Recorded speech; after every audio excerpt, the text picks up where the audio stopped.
اور اسی طرح آخرت میں بھی حسنہ، اور آخری بات یہ ہے کہ عذاب جہنم سے بھی ہمیں بچانا، یعنی تمام یہ چیزیں اس صورت میں ہوں جب ہم عذاب جہنم کی بھی گارنٹی ہو کہ وہ بھی ہمیں نہیں ہوگا۔ تو یہ جو ہے، اب اے اللہ آپ تبصرہ فرمائے، ایک قسم کے یہ لوگ جو صرف اس قربی زندگی کے لیے، اس قریبی زندگی کے لیے، اس ادنا اور دنیا زندگی کے لیے مانگ رہے ہیں، آخرت کے حوالے سے ان کا فکر ہی نہیں ہے، آخرت کے حوالے سے انہیں ہوش ہی نہیں ہے۔ دوسرے ہیں جو دنیا کو بھی اچھا جاننا چاہتے ہیں، گزارنا چاہتے ہیں، اور آخرت کو بھی اچھا گزارنا چاہتے ہیں، آخرت میں بھی اچھائی چاہتے ہیں اور عذاب سے بھی بچنا چاہتے ہیں۔ تو اے اللہ آپ کس کے بارے میں کچھ کہیں گے؟ تو یہاں ان کو تو خدا کریم نے اتنا اگنور کیا ہے کہ وہاں ہی ان کا وہ جواب تھا یا جواب نہیں تھا، وہاں ہی بات ان کی ختم کر دی کہ جنہوں نے صرف اس نزدیک والی زندگی کے لیے کچھ مانگا تھا، تو ان کی بات ادھر ہی وہ جو ہے ختم کر دی۔ یہاں ان کے بارے میں جو دنیا میں بھی حسنہ مانگ رہے ہیں، آخرت میں بھی حسنہ مانگ رہے ہیں،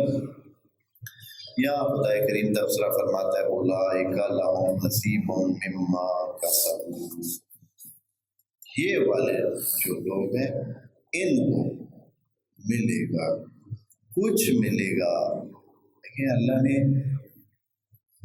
بات کہہ کر ہمیں سمجھا دیا ہے کہ مت آپ کریں، اس لیے کہ انسانوں کی دعائیں تو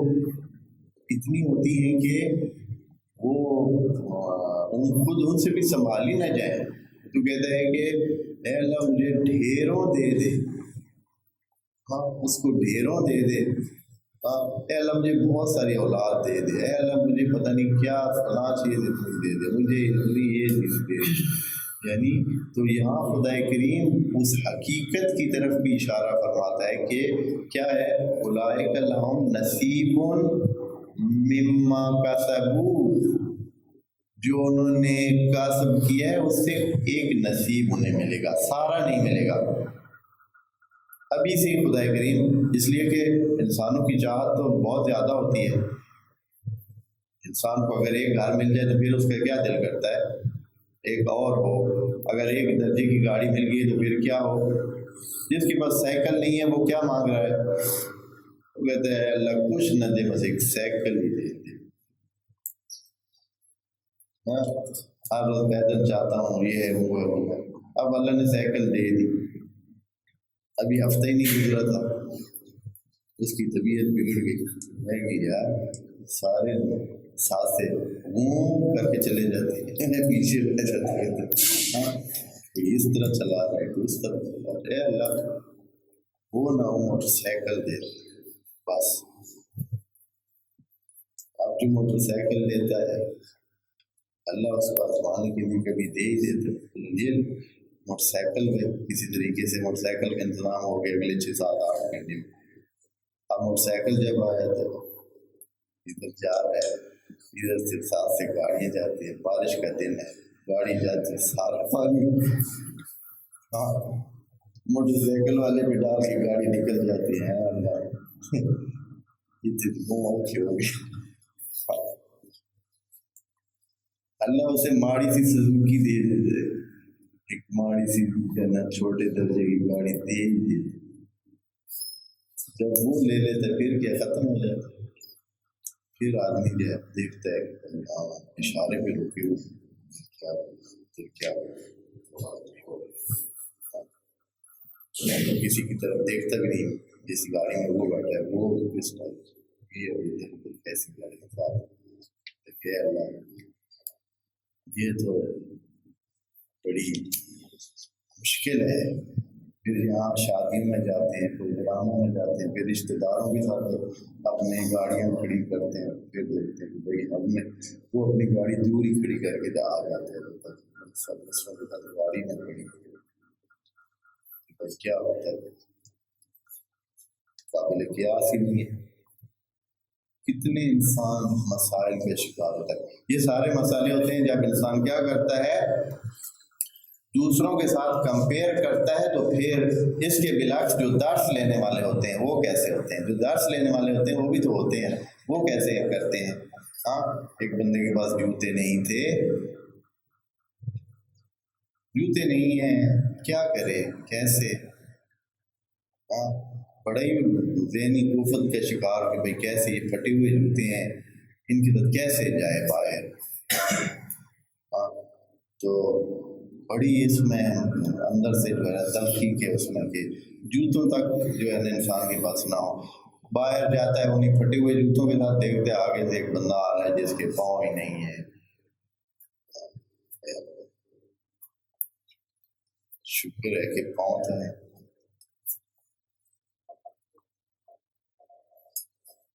اس طرح عبرت لیتے ہیں، یعنی ائمہ نے بھی کہا ہے، نبی کی حدیث میں بھی،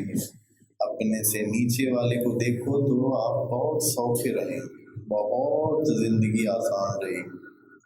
اپنے سے نیچے والے کو دیکھو، پھر زندگی آپ کی آسان ہو جاتی ہے، پھر آپ کو مشکل نہیں رہتی۔ اگر آپ کو سر میں درد ہے، تکلیف ہے، آپ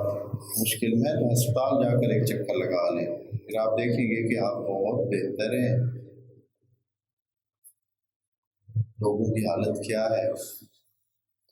یہ کتنی بار ہے، یہ انبیاء کی تعلیمات میں ہے کہ آپ قبرستان کے بار بار کیا کیا کریں؟ وزٹ کیا کریں، آپ کو پتہ چلے آپ کے پاس زندگی ہے۔ یہ جو نعمت آپ کے پاس ہے، ان مردوں کے پاس نہیں ہے۔ وہ جو کچھ انہوں نے حاصل کرنا تھا ان کی فائل بند ہو چکی ہے، ابھی آپ کے اختیار میں ہے کہ اچھائی کریں۔ بہرحال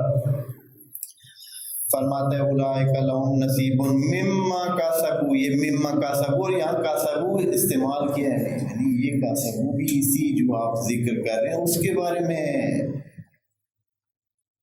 یہ کمانے کا موقع ہے،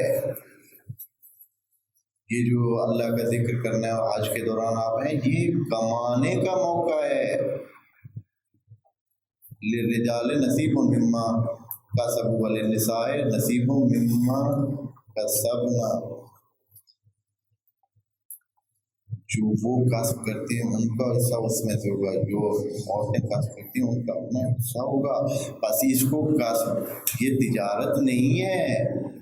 یہ دنیاوی تجارت کی بات نہیں ہے، یہ اللہ کے ساتھ جو آپ وہ کر رہے ہیں، سودا کر رہے ہیں، اور اللہ کے ساتھ بے کا سودا کر رہے ہیں اور ذکر کر کے اور اس سے مانگ رہے ہیں، یہ وہ کسب ہے، اس میں سے آپ کو ملے گا، نصیب ملے گا۔ نصیبون جو ہے آپ دوست جانتے ہیں نکرہ ہے، نکرہ کی حد نہیں ہوتی ہے، یعنی یہ نہیں کہا کہ آپ چھوٹا نصیب ملے، ہو سکتا ہے 90% مل جائے،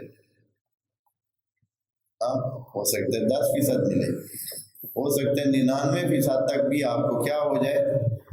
مل جائے۔ نصیبون، ایک نصیب، ایک حصہ۔ بس یہ اس کو یہ مت سمجھیں کہ یہ کو کم بات کرتی ہے کہ پھر تھوڑی سی ملے گی اور باقی نہیں ملے گی، چاہے من تبعیضیہ ہے، لیکن نصیبن کا جو نکرہ ہونا ہے یہ اس کے لیے بہت گنجائش پیدا کر سکتا ہے کہ آپ کو بہت کچھ ملے۔ نصیبن مما کسبوا واللہ سریع الحساب۔ یہاں یہ بھی کہا ہے کہ مت خیال کریں کہ آپ بیٹھے رہیں گے، یعنی حج میں کی ہوئی دعاؤں کے لیے اللہ نے آخر میں واللہ سریع الحساب لگا دیا۔ یہ واللہ سریع الحساب بہت ساری آیات کے آخر میں ہے، جہاں بعض اوقات جب عذاب کی بات بھی فرماتا ہے تو وہاں بھی یہ لفظ استعمال ہوتا ہے کہ واللہ سریع الحساب۔ اس کا مطلب یہ ہوتا ہے کہ یہ جو کام ہے نا یہ قریب ہونے والا ہے۔ یہاں اللہ سریع الحساب ہے، اللہ بہت جلدی سے محاسبہ کرتا ہے، یعنی اس کے جو امور ہیں وہ سیٹ کرتا ہے، آپ کو جو چیز آپ نے مانگی ہے وہ آپ کو مل جاتی ہے۔ اللہ سریع الحساب، یہ حج کی دعاؤں کی جلدی قبولیت کا جو ہے نا مہر ہے یہ آخری لفظ، کہ جو حج کے آخر میں جس نے اپنے اعمال سے انجام دیے اور ذکر اللہ کا کر کے مانگا ہے کچھ، اس کو اس کے ملنے کا چانس بڑا زیادہ ہے، یعنی اللہ سریع الحساب، جلدی حساب ہوگا اور اس کو اپنا اس کے اکاؤنٹ میں وہ چیز شفٹ ہو جائے گی انشاءاللہ۔ خدا کریم ہمیں توفیق عنایت فرمائے۔ السلام علیکم ورحمۃ اللہ وبرکاتہ۔